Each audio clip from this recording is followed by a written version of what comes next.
Welcome back to the sweatshop. In today's video, we're going to be working on this 2015 Kia Forte 5.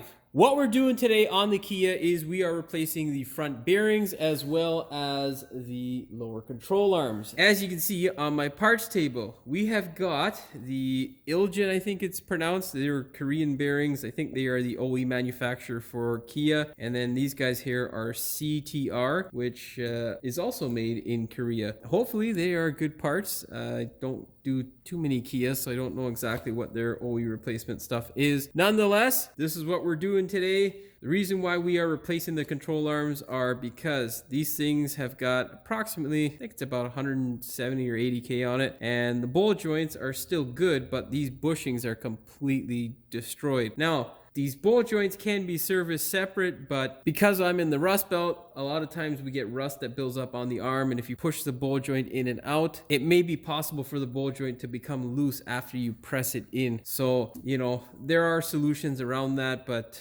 there's no point. It doesn't really make sense just to replace one component at a time. Instead of doing that, we're just going to go ahead and replace the complete control arm. Saves the customer a bit of labor money instead of me playing with this part 3 separate times. These bushings don't go, as far as I know, very often, but as they do get older, they will for sure go at some point. Nonetheless, originally it came in for a bit of a bearing noise in that time, because I haven't had time to complete this car. The bushings have taken a crap, as well as the other side bearings. So today I'm going to be showing you how to do the right side, just because, well, I've got a little bit more room on that side. The process is pretty much the exact same thing on the other side, but yeah, I'm not going to do the same video twice in one video, if you catch my drift. So yeah, hopefully there is no significant difference. If there is, I will show you throughout the video. Of course, before we get started with today's video, do me a big favor, hit that subscribe button as well as the notification bell so you never miss one of my new videos. That being said, if you are going to attempt this, you will need a hub grappler. That's what I use, at least. You can get cheaper versions of the bearing tool that I use to push these guys in and out on the car. That way you don't have to mess around with alignment. Now, you can do it with a press the old school way, but it's just more work and a bit of a pain in the ass. Also, if you are going to attempt this, make sure you employ the use of jack stands, and yeah, don't do anything crazy, because, well, you don't want to, screw yourself up trying to save some money working on your car. That would be bad. Okay, I'm really tired, so there's probably going to be a lot of rambling in this. Well, I really hope not, because I don't want to talk much. Thanks for that noise hoist. Okay, let's put this thing up. I will shut up now, and we will remove the wheels from the car. Get yourself a 21 mil socket if you have the stock lug nuts. I don't, so I got those specialty 6 point whatever, don't steal my wheels, tuner lug nuts. Stop rambling, Jimmy. Okay, up in the air, wheels off.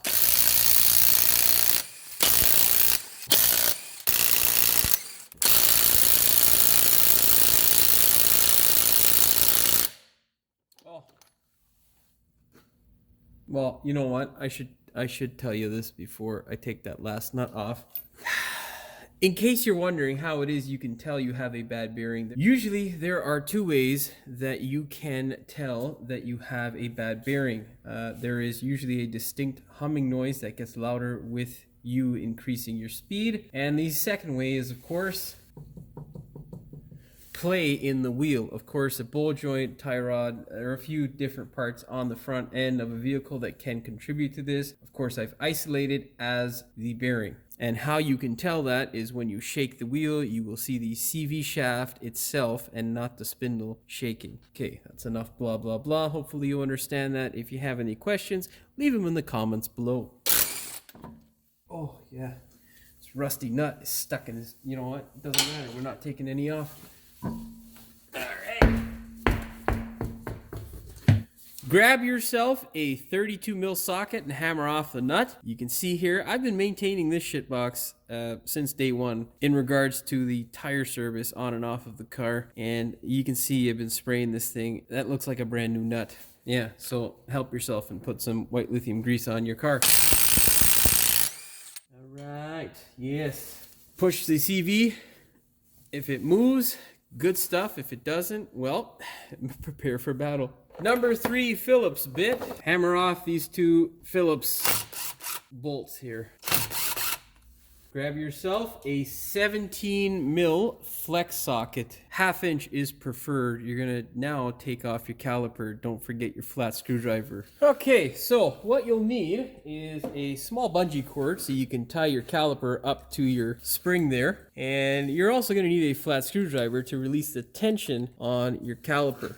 You can see here in the rust belt, there is no shortage of rust, which will of course create a ridge on your rotor. You can see there, down and right there and there, that's a shit ton of rust. And if you take that off, when you pull your caliper off, you may run into issues that tissues won't solve, like a vibration. So try to avoid that. Go ahead, grab your 17 mil socket and hammer away.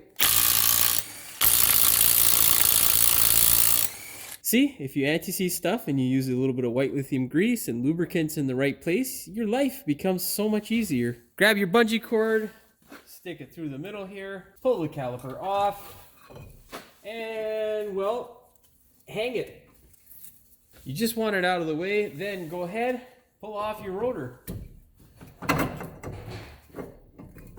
I know what you're thinking, rust belt, rotor removal with bare hands? Yes, if you utilize some white lithium grease, anti-seize, you end up with this. Something you don't have to cry about later on as you work on it. Well, unfortunately, not everything stays rust-free in the rust belt. Actually, it's quite the opposite. Pretty much everything rots. This guy here is bending inward because it's getting pushed. This is also going to make my life a little bit harder. But what you want to do is just stretch it out with a screwdriver, kind of push it back. We might even just cut these fucking things off, to be honest, because they're probably generating more rust than anything else that probably contributed to the bearing dying. Nonetheless, you want to rotate this guy to make sure it's not coming into contact with the shield. We're going to leave this alone now. Forget about the bearing because I don't know how I'm going to get these guys off without destroying these things. The heat shield, that is.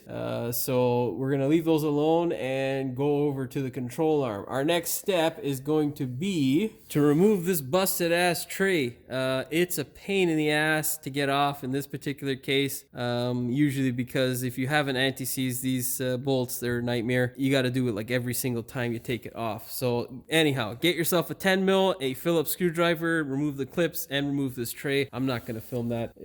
You're going to hear me swearing more so than anything else. Once that tray is gone, you will notice, of course, that you can now access this front bolt. Front or rear, it doesn't really matter. Either one has to come out. You can pick whichever one you want to do first. My case, 17 mil for the front. Pretty sure it's a 19 for the rear. I think you have to hold a nut there with a wrench. I'm not sure if it's welded. And do yourself a favor, crack these loose by hand, because if you bust on it with a gun and it wants to turn the nut inside here, well, that's going to suck. The nice thing is, unlike some of the videos I've done in the past, you'll remember the Ford if you've watched my other videos, Nissan or Kia, whatever, same shit box anyhow. Well, not the same, but equally as crappy in a lot of respects. The Kia here leaves you a bit of room, which I quite like. Unfortunately, they don't know how to make a dust shield, which is going to make my life a little bit harder later on. Crank it loose and then gunner.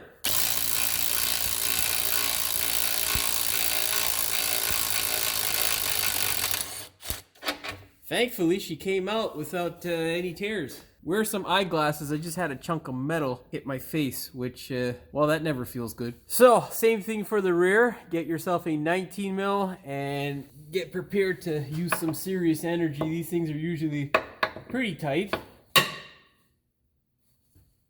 All right. Once you get the thing moving, you can then go ahead and go over to your impact gun. Get a 19 mil for this guy up here. I'm not sure if it's welded or not, but probably not. Yeah, it's not welded, that's for sure. Alright. Surprisingly, it's usually the other way around, where this guy has no real rust and the other one has all kinds of rust for most other manufacturers. Alright, Next step. Now, if you're doing one or the other, like a bearing or a control arm, it's not really going to help you much for the next step as to what I'm going to do. Essentially, if you're doing just the ball joint or just the bearing, you need a 19 mil wrench to crank this guy loose. But the way I'm going to do this now is I'm going to pull the front portion of the control arm this way, get it to sag a little bit, and then separate the CV shaft. Then I can just get my gun and hammer that guy off. It's a lot easier. And well, if you're an auto technician, that's exactly what you want every single job to be made easier some way, because, well, you have a shortened lifespan in this industry because the industry sucks. Although I do love fixing cars, the industry itself is a whole nother thing. Well, at least in my area.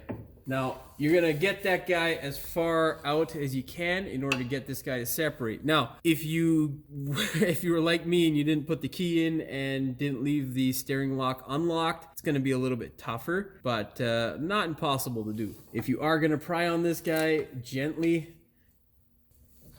wow, you can see how shitty the bearing is, because it is just, she's ready to come apart, man.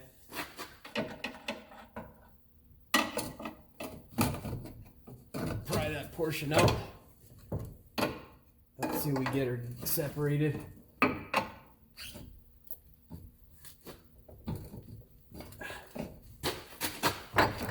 There we go. Watch your ABS. Pull this guy through the bottom like so, and that's that. Now, with that guy separated, I can get my, well, it's gonna be hard to show you guys. Well, I can readjust the camera, but yeah, we're gonna get this guy separated, and that control arm will just fall right out. Okay, get a 19 mil flex socket. Usually I'd be doing it from where the camera's hanging out, but hey, we gotta do what we gotta do for you guys at home. Well, unfortunately, that doesn't apply in this situation because I can't get this fucking thing out like that. Okay, there we go. That works better.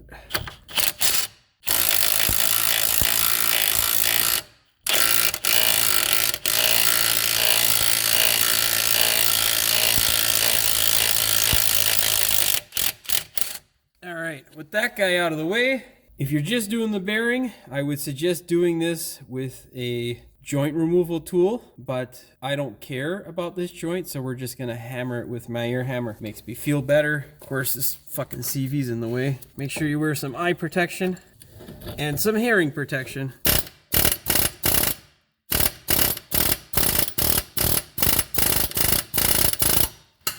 There you go. Out. So if you're doing this job at home and you're in the Rust Belt, well, do yourself a favor and order this stupid thing ahead of time. I didn't anticipate that this would be so shit in terms of quality. That's what it pretty much looked like after hammering the bowl joint. This section here was still intact, but I touched it and, well, my thumb went through it. So yeah, order that. Not the most integral part to the operation of your car, but it does help with your rotors not being warped. Anyhow, we're now gonna pull this hub off and get our bearings out. Okay, this is the setup that I'm going with. Of course, you wouldn't do this if you were gonna reuse your shield, or if you were gonna replace it, you could do this, it's fine. But if you're going to reuse your shield, you would use a slide hammer to pull these fucking things off. You would use a slide hammer to pull these things off, but in this case, we've got no choice but to go ahead without them. So this is the setup we're going with. Grab your 1-inch and hammer. Make sure if you are using this tool that you don't gall the thread on the inside of the hub.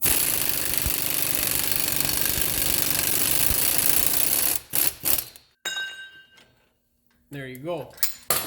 Now we got to separate this race from our hub. Okay, well, I don't have much time today, so I can't be grinding and all that sort of stuff. Another way to get your race off if you have heat is to use heat. What I've got is my drill, and I've got this guy here on the biggest step bit that I have. It's like a 1-inch step bit. Obviously, you're not looking to drill anything. You just want to spin this stupid thing while you heat it up. You don't want it to get extremely hot. That's not the goal here. You just want it to be hot enough so that it expands and falls off the goddamn race. So, that's what we want to do. Make sure my hand's not in the way and you can actually see what the hell I'm doing. Oh, it is in the way. So yeah, just heat up the race and it should drop.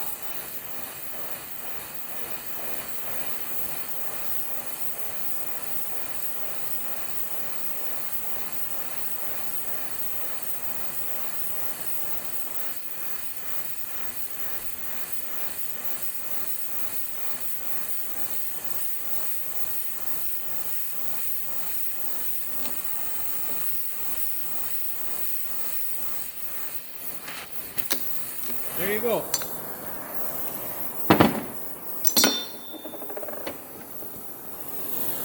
Easy as that.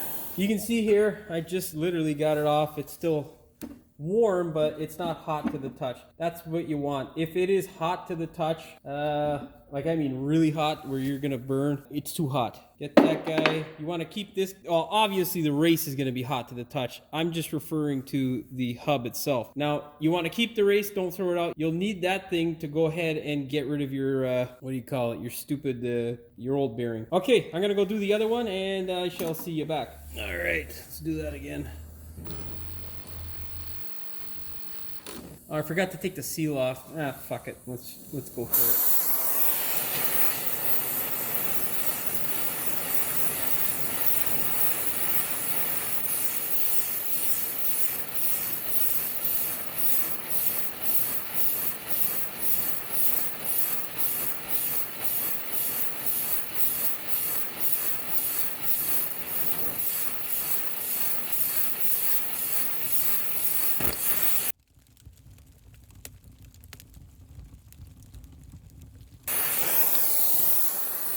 Okay, that's it. Dunzo.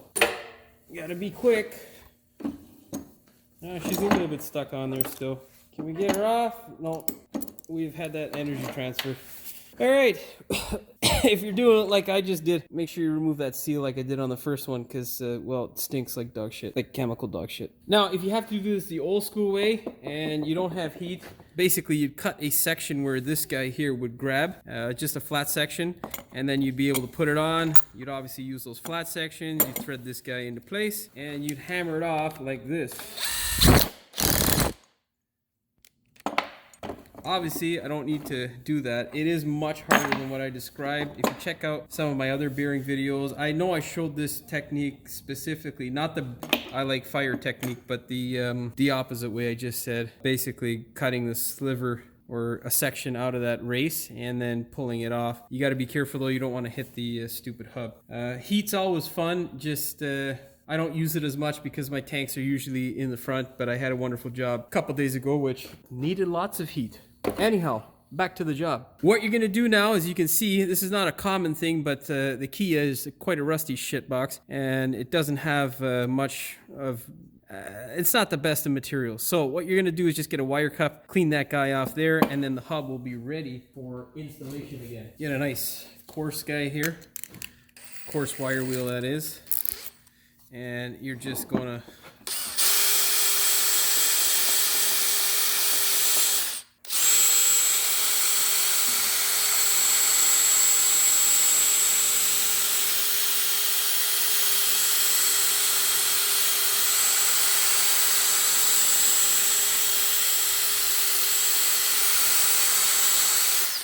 now remember, we're not looking to remove any material, just the crap and crud that's on the rotor. You can see that difference there. Rotor. Hub, Jimmy, hub. You can see the difference there. That's all we're looking to do. I'm going to go ahead and complete this thing off camera, and I'll see you back at the car. This is kind of concerning. I mean, I haven't seen rust like that on a 2015. This thing's got, I know for sure, under 200,000, and you can see the pitting there. This is a little surprising. There's no scoring per se. I can't feel a difference, but just shows you how crappy the material is. Kia Hyundai continues to surprise with their shit quality. Anyhow, it is now that wonderful time where we go to take off that stupid snap ring that holds in the bearing and also controls the sanity or the level of sanity that you will be able to retain, because it is a real pain in the ass that is held in by rust tight. Fucking hate the rust belt. Anyhow, this is a royal pain in the ass. You can see there, it appears that you would be able to access this thing. No, that is a complete lie. Essentially, right here, you just see the top of the hole. You cannot get anything in there. And of course, because we're in the rust belt, this shit is completely seized. Okay, I tried getting a screwdriver, like this one here in particular. I tried getting an actual screw in there to try and get this loose. That got it to move. Of course, it broke off on this side. Man, oh man, I have spent the last like fucking half an hour trying to get this shit out. Once you get the one side to kick or move, it's not horrible as long as you can get something in here. Now, if you use a pick like this, it's going to break. What I did was I was able to sneak the one end of this guy here, a snap ring plier, in underneath this and then slowly pry it up. At the same time, I used my pick to bury inside the valley where this stupid pile of shit sits. And that's the only way I was able to get it up high enough to get a flat screwdriver like this in there. But this blade itself was bending. It was too much pressure. So instead of breaking my tool, I was able to get this guy, which has the edges chewed away, in there and pry it up. And I pried as much as I could, and luckily, the stupid thing came out.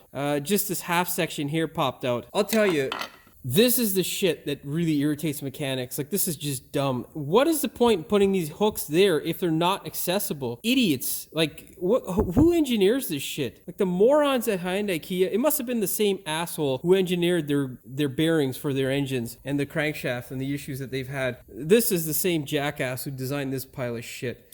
Anyhow, I'm not going to film the other side. I will show you bits and pieces of how I try to get it out. It should not be this hard. Like, usually you're able to access those little points there with a snap ring. It's hard enough because we're in the Rust Belt. But when you hide the fucking access holes in order to pry this thing, like...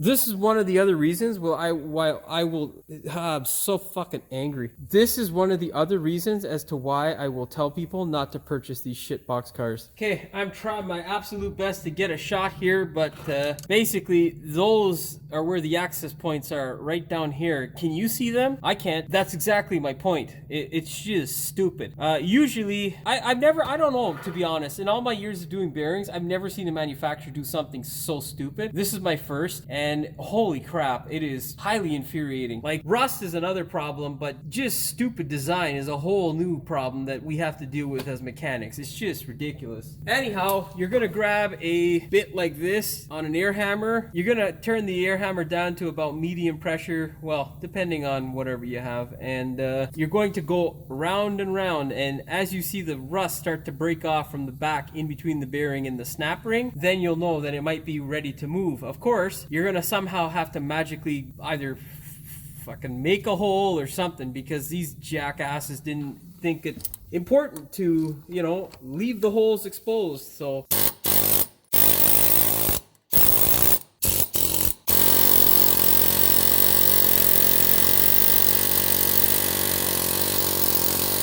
that is basically what you need to do. You'll probably have to do it for a good 5 to 10 minutes in order to start seeing the rust break off. And you want to impact just the snap ring. Don't hit the hub itself, because that'll just make your life hard. I'm gonna have to move my camera because it's too close, as you can see, because as I try to do it, well, blocking it out with my hands. Okay, I'll be back. Okay, it's been roughly about 15 minutes of me hammering away to get this shit to budge, and currently now we have our pick slightly lodged in there. So I'm gonna get this guy in there and try to wiggle this piece of crap out. I'm gonna move the camera because I'm probably gonna lose my temper if it gets in my way. I broke one prong off of my tool because this is such a wonderful design. Finally though, I have got the flat screwdriver in there and my pick is still wedged in there. Now what I'm gonna do is sink this guy in the back there as I pry from both sides, pulling this pile of shit off the car. I shall be back. Well, this guy's about to break. This one is broken now, so I gotta warranty that shit. This guy also broke. I sharpened it down. So that's 3 broken tools currently.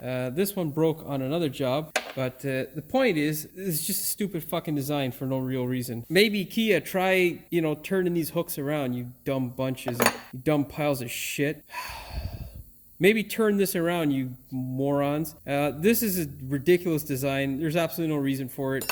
Anyhow, that's an hour of my life basically gone that I'll never fucking get back. Now we can go ahead and press those stupid goddamn bearings out. And as you can tell, I'm pretty irritated because this is just stupid. It's a waste of time and effort and money. I've got to go now and warranty and replace one of them. It's just like, dude, for what? You know, design a decent product, you stupid idiot engineers. Suck. Fucking cocksuckers. That's my setup currently. Of course, it is still a stupid design from Kia because the goddamn spindle's not flat anywhere, really. Anyhow, go ahead and hammer. Hopefully it doesn't slip off on me.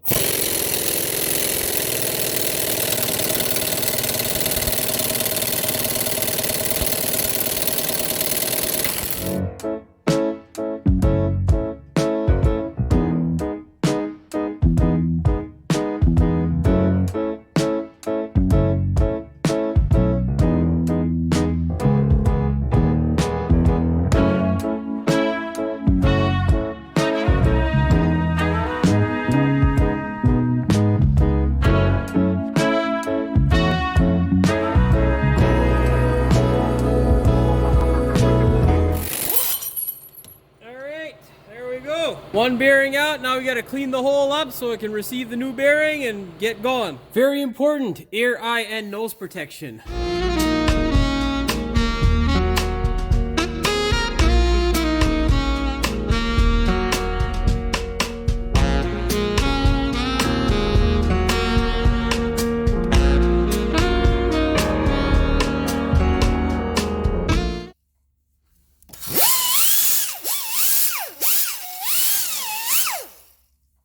Okay, last thing to do is clean up the snap ring area and give this shit box a coat of paint. Key to success here, do not hit the ABS sensor. Grab yourself a wire wheel and give her.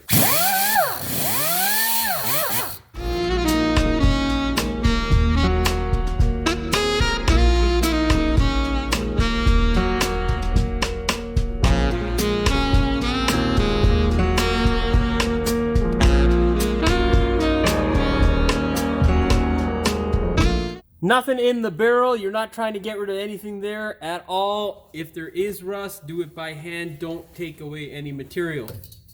Ear, eye, and nose protection, very, very important. You get the idea. I'm going to continue on with this and then give a nice coat of paint. Actually, won't coat it here because there's too close to the barrel. So we'll see. All right. Fuck you, Kia. Obviously, blow it all off. Make sure it's nice and clean. We're not going to be able to spray the back area there. Maybe we might just put a little bit of... Yeah, we'll put some grease in there. And we also have to spray the snap ring. You're going to clean that shit up. Make sure it's nice and damage-free. And it's nice and rust-free. And then you can go ahead and put the goddamn thing back on the car. Make sure you put some sandpaper in there. And if you're going to use this stuff, shake well. And give it a nice spray.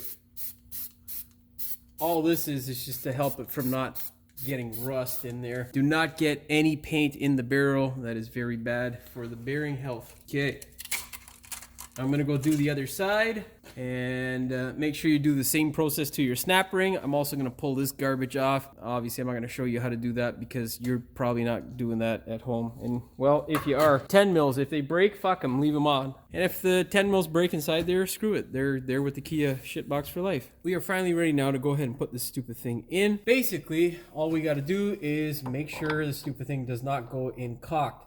Essentially, it has to go in straight. If it doesn't, well, you're not going to be a happy person. Try your absolute best to get it as centered as possible. You're going to make sure this guy is nice and flat up against this guy here. And then just thread everything in together by hand. One of the most annoying things with this kind of thing is if it goes in cocked, it's the in and out sort of game that you got to play with your tools. So what I find is if you're using a sort of contraption like this, lining it up as best you can by hand, making sure the bearing tool is as straight as possible in relation to the bearing and hub is the best way to get this thing in. Then go ahead, get your hearing protection, and yeah, fire away. Let's give it a tap up top here. Yeah, you can see it wants to drop there, so we had a little bit of a high spot in the top. Kia, I don't know what it is with Kia metal. It's just not the same as most other manufacturers. It's way crappier. Get your 1 inch and your adjustable. And adjustable and fire. Son of a bitch. Okay. In order to swap this around now, hold it up high and give her some on the top end, see if it'll work itself out. no. It ain't gonna go. Oh, fuck.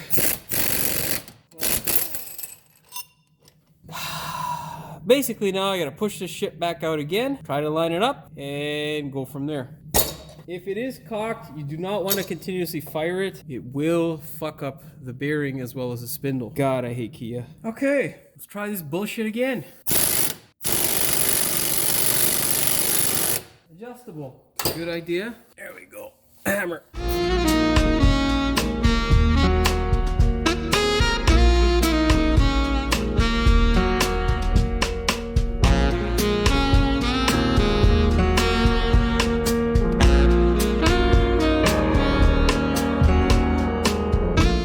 IKEA.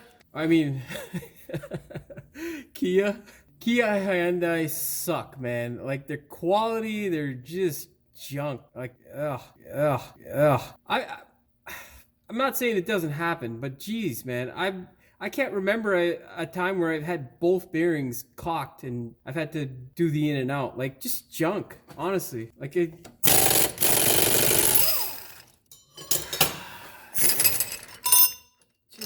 Oh, fuck you, Kia. Okay, up time. Oh, wrong way, Jimmy, wrong way. Make sure this guy is as straight as possible. And hammer it. As well, you want to make sure you're pressing on the race of the bearing, not anything else. Pressing on the hub, obviously you're not going to go anywhere. You don't want to press on the spindle because then the race will pop out and you'll screw up the bearing and you'll be doing this wonderful bullshit again. Anyhow, centered as possible. Centered, you. All right.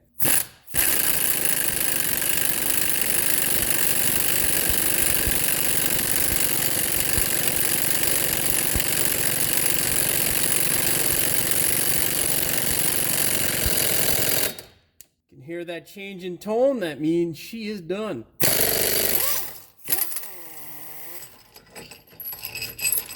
All right, we are on our way. Now all we got is two shitty control arms to put in. All right, all we got is two shitty control arms to put in. The next thing we need to do is verify that this piece of garbage is fixed. Of course, the way we verify that it is fixed is shaking it. We got stiff bearing there and then spinning it.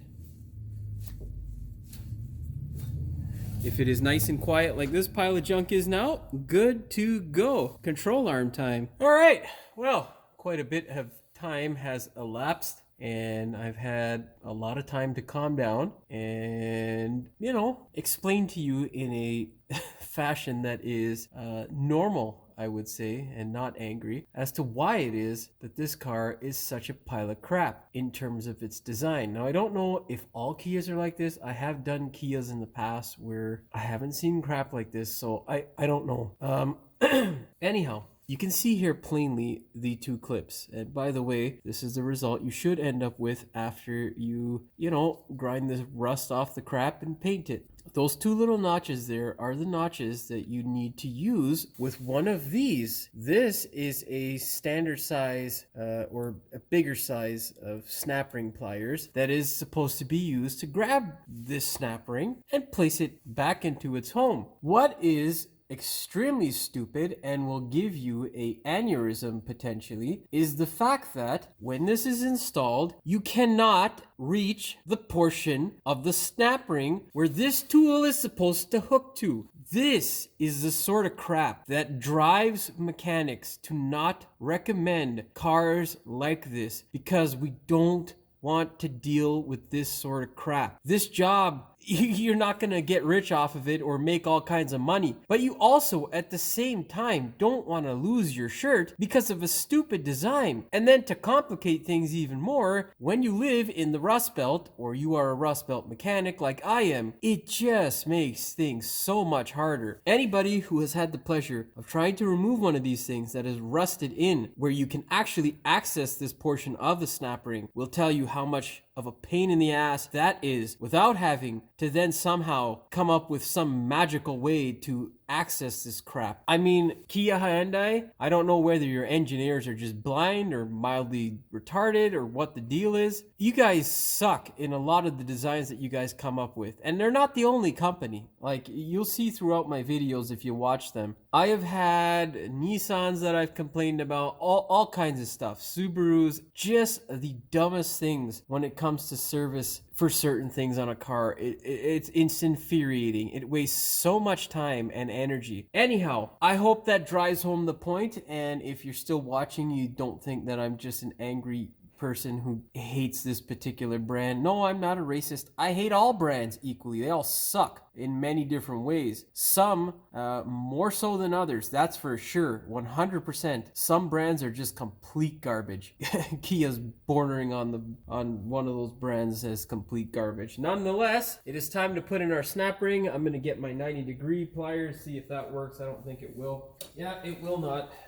Doesn't have enough depth. Anyhow, you got to be very careful with these guys. There's a lot of tension there, and they're a pain in the ass if they hit your hands or fly out of your hands and then hit your face, because that can happen too. It sucks. Clamp this guy and set it in place. Be very careful. Do not get your hands in the way. And you can see there the conundrum. Right here, I can't get my pliers out easily. You know why? Because the friggin' snap ring is putting pressure on the pliers. Because this is a dumb person's design. Give me my fucking pliers, you pile of shit. There you go. Installed.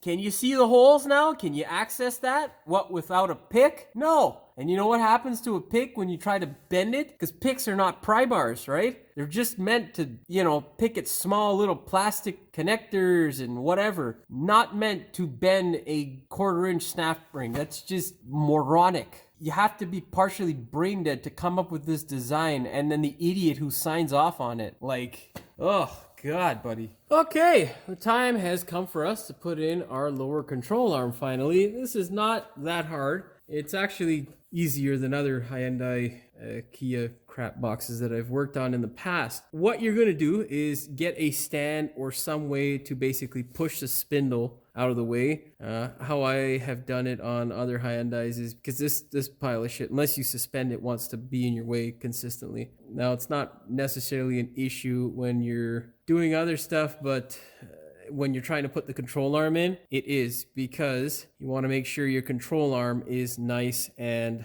level before you torque it or tighten it. Now, you're going to push this out of the way, make sure the bowl joint can tuck into this area here, or right up about here. That's where you want the level, because you want the control arm to be torqued at the most natural ride height. Otherwise, the bushing over here will prematurely wear out and you will kill your lower control arm. That being said, make sure you grab your bolts, clean up any rust and crap, and then anti-seize the hell out of them. Grab your new control arm and sneak it into place. You're basically just gonna tuck it as best you can so that it doesn't fall out onto your head.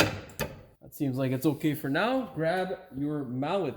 Your mallet, in this case, is your best friend. Don't use a metal hammer. That is stupid.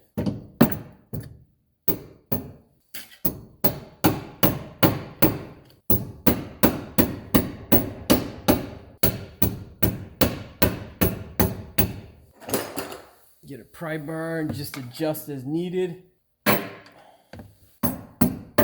Oh, damn you. Okay, that seems to be lined up almost, nearly.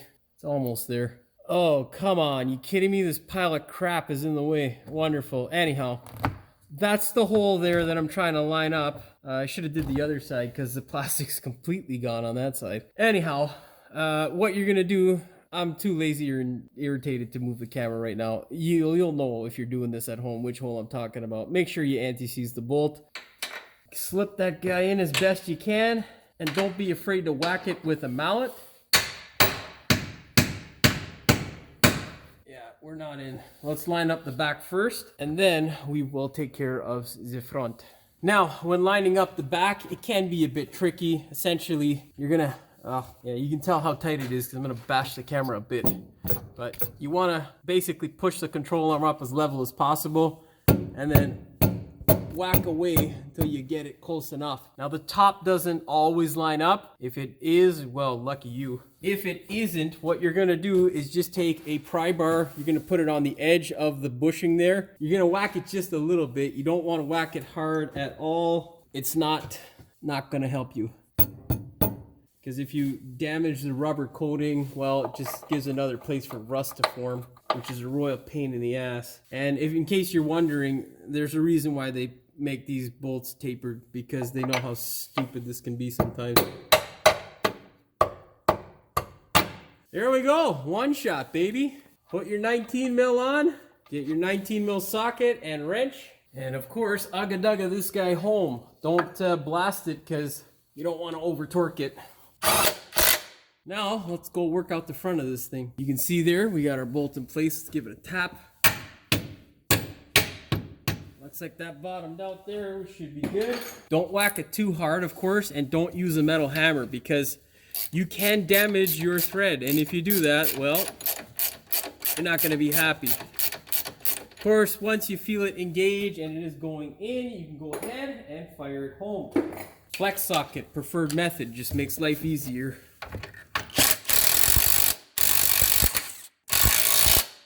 Alright, get your torquing wrench. Now, Hyundai, one of those stupid companies that has a wide range of torque. Most torque specifications for the majority of manufacturers range between 5 to 10 foot-pounds, depending upon the actual bolt size and many other factors. But Hyundai, for almost everything, ranges a good 15 to 20 foot-pounds sometimes on bigger bolts, and like 10 to 15 foot-pounds on smaller bolts, which is just moronic to me. I don't understand why it does that, but I always pick the higher torque value unless I'm working on the engine or something that goes into aluminum, because Hyundai and Kia, I don't know, their materials are just pretty crappy. And I've found in the past that if you torque it on the higher end, say you're putting in like a bolt into a engine block or something, most times if you pick the higher torque, it's going to strip. So that's just my experience, but hey. Anyhow, for this guy here, your torque spec is 87 foot-pounds or 118 Newton meters. I suggest you look up the proper torque specs for your particular model, and then you can choose as you please. There we go. Now let's go torque the back. Now, just in case you didn't understand what I was saying earlier, the control arm itself will sit down here later on, but we want it up as high as possible, or what its natural position will be. That way we know that bushing is going to last. And what its natural position is when the car is on the floor with its wheel on and has the engine's weight and the body's weight on the suspension. That's exactly what it is. Okay, so hopefully that is clear. Let's get to that back bolt. Grab your torque wrench, your 19 mils, set your torque wrench to 130 foot-pounds or 176 Newton meters. Grab the wrench as well. If you see it spinning, you're obviously going to have to hold it. Oh. All right, good to go. Let's move on to our CV and ball joint. Now, the CV shafts are extra long for really no reason on these stupid cars. There is a slot here where you're going to slide this guy out. You can also get it in from the top here. Whatever you do, don't hit that guy up in the corner there. It does not like to be touched. It is allergic to any sort of touch and will break if you hit it the wrong way. It is the ABS sensor, of course. Clean off any dust or crap that's on it.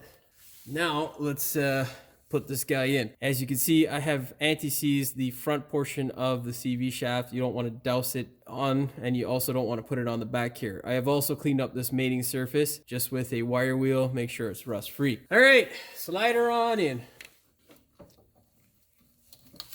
All right. Get that guy into the hole. Now slowly release tension from the stand. You will see your suspension slowly working its way back onto the car. Oh, we gotta go some more. Okay, move your stand out of the way. Pull that guy down and out of the way. You do not want it to hit your ball joint boot, because if that gets torn, well, your ball joint's gonna take an early crap on you and you're not gonna like it. Slide that guy in, and now get your mallet. Wonderful. Get your new nut and screw it on. It's a 17 mil in my case. The original was 19. Depending on what you got, it may be different.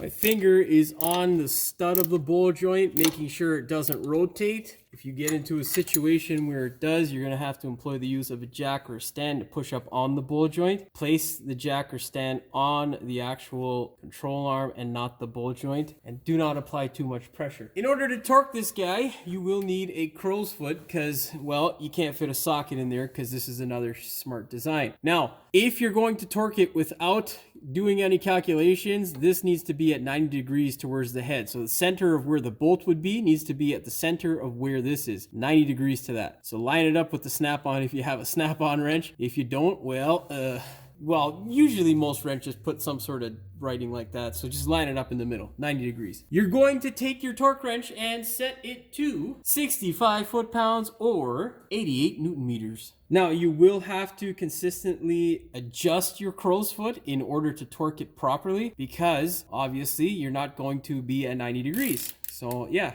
I'm going to do this from the back end so that you guys can see what I mean. So when it bottoms out there, you can't get it to latch. You got to go like that. And then a little bit more, set it to 90. And there we go. We're going to have to do one more. If I have to do two more, Jesus. Okay, so that'll be a little bit over torque, but that's fine. Well, actually, we're good. Well, 66. That's good enough for me. That is that for our suspension. Now we can move over to our brakes. Now, luckily for me, because I've done the work in the past, this is what this looks like. And of course, I really don't have to do anything. I can apply a new set of anti-seize or white lithium grease, but I'm not going to do that currently. The reason being is because, well, these things are in pretty crap condition, so they'll probably be in here in the next couple of months, I think, replacing brakes, or 6 months. We'll see what happens, but yeah, this just goes to show you, if you do the work properly, it saves you time in the long run. Of course, this is one of my really good customers and, well, longtime friend now. It's been quite a while. So, you know, if you just do the stuff properly, you don't end up with issues that tissues won't solve later. Here's proof of that. You can see how nice it looks. Biggest problem with this now is blowing off all the rust particles that may have got stuck to the material that you've put on, which in my case is our wonderful lithium brake grease, or lithium grease, which I'll tell you, that shit has risen astronomically. I'm looking for a new supplier, so if anybody has some brake grease out there at a decent price, they want like $22 a can now or something like that from Worth. Or was it 22 or I think it was 16 or something ridiculous. But anyhow, I heard the price and almost got an aneurysm, so yeah, we're not picking that stuff up again. Grab these guys, apply a little bit of anti-seize to them, and send them home if you're looking for a torque spec. Don't break it. If you are going to torque it, no more than like 7-8 foot-pounds, otherwise you'll screw it up. And yeah, don't leave it so loose that it comes off, because that's also bad. Let's get that caliper on, man.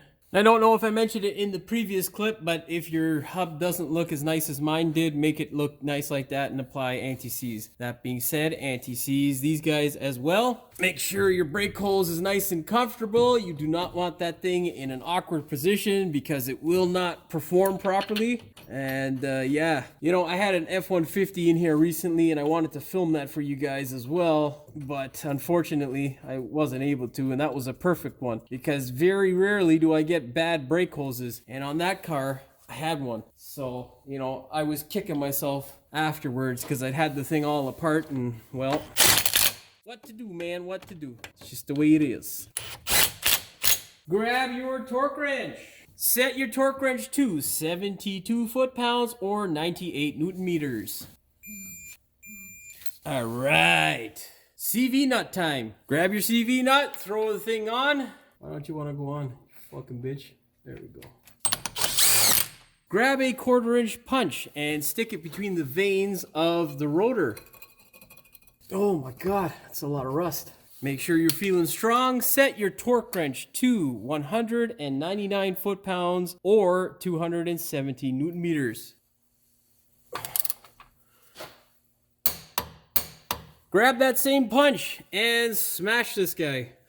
The CV nut seems to be made out of titanium or some friggin' ridiculous shit. Alright, now you can go ahead and put your wheel on. Just before you do, apply some anti-seize around the hub so that you don't have to kick the thing off the car if you ever have to change a spare. Alright, grab your wheel and throw it back on the car. Oh yeah! Take these rusty nuts and thread them in. I actually like these types of nuts, but they're just crappy quality, so they rust up. I mean, these ones aren't terrible because they've been on the car now for like, I don't know, 7 years, but whatever. I mean, you're not going to get OE quality out of the aftermarket always, most times nowadays, but anyhow. Force your wheel into the hub and gun away. And now, our last step is to go ahead and torque this stupid thing. And then we will take this thing for a test drive. Don't forget to put your shield back on your car as well. Set your torque wrench to 80 foot-pounds or 120 newton meters. All right, we are done. Now, your very last step and most important, make sure you pump the brakes before you take this thing for a test drive and you are good to go. Hopefully you found the video entertaining as well as informative. If you did, please like, share, and subscribe. Don't forget to hit the notification bell so you never miss one of my new videos. And as always, thanks for watching. We will see you in the next one. As you can see on my parts table, we have the... I don't know what the fuck I was gonna say there. Get yourself a 21 mil socket if you have the stock replacement. Oh boy. Usually the most common is a whining or humming noise that comes when you accelerate and gets louder as you gain speed. I don't think that made sense. Now, do yourself a favor and grab yourself a 32 mil nut. In regards of, grab yourself your 17 mil flex socket. Oh, hold on a second. Someone's knocking at the door. Anyhow, we're gonna now, you're gonna turn the air hammer down. And if they break inside there, Okay, we are now ready to go ahead and put this pile of shit in. Oh, I should close my door because it's gonna be fucking noisy. Oh man, this fucking camera is in the way. Alright, well, try your absolute best not to hit the camera. Oh, we went in cocked, son of a... Of course, the way we verify this is by shaking it. Where the fuck did I put the new controller on? Oh, there we go. And whack it just a little bit. You don't, a bit. Stupid. Stupid Hyundai. It is allergic to any sort of touch. Grease here on, or not grease, anti-seize. Oh, getting crow's feet off of your friggin' ratchets are a pain in the ass sometimes. Alright. Oh. Don't knock the fucking camera over. That would help. What a shit box. Now, the last and final step, the very most important step, is that you pump the brakes before you take this thing for a test drive. Because if you remember early on in this wonderful job, we had to remove those calipers and I took away some of the pressure from the braking system by way of that screwdriver. That's too fucking long. Nobody cares.